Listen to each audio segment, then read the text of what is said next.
مفتی صاحب ایک اور ہماری بہن ہے، وہ عدت میں ہے، تو وہ عدت کے دوران دن کے وقت گھر سے باہر جا سکتی ہیں؟ جی جی،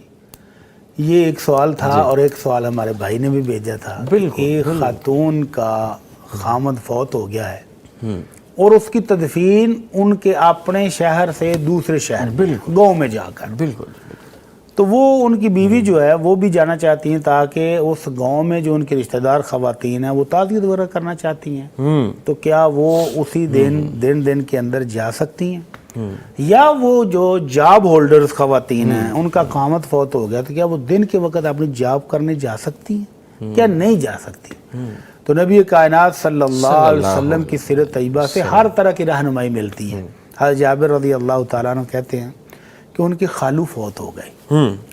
تو ان کی خالہ نے اگلے دن ہی ٹوکری پکڑی، بیلچہ پکڑا اور اپنے کھجوروں کے باغ کی طرف چل پڑی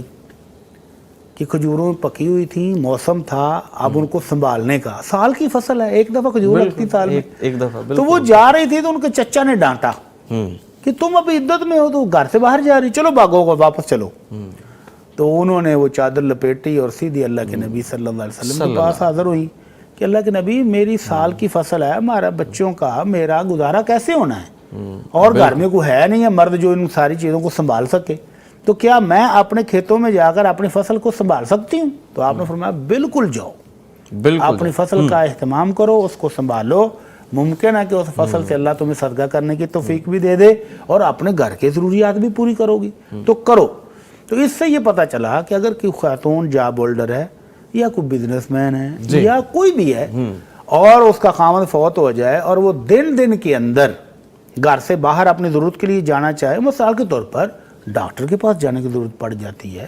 گھر کا راشن لا کے دینے والا کوئی نہیں ہے، تو وہ اپنی تمام ضروریات کے لیے گھر سے باہر جا سکتی ہے بشرطے کہ یہ سارے کام کرنے والا کوئی اور نہ ہو۔ بالکل، اگر یہ ساری چیزیں سپلائی ہو سکتی ہیں تو وہ گھر میں ٹھہرے، ٹھیک ہے، اور اگر وہ جاب کرتی ہے تو جائے، لیکن شام سے پہلے آپ نے اسی گھر میں جس میں خامد رہ رہا تھا اس کے ساتھ اسی گھر میں آ کر 4 مہینے 10 دن اس نے ٹھہرنا ہے۔